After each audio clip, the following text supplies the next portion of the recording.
Ein Spaziergang im Regen. Viele Menschen mögen Regen nicht, aber ich schon. Ich gehe gern spazieren, wenn die Straßen nass sind.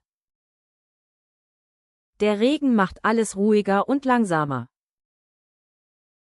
Ich höre die Tropfen und atme tief ein.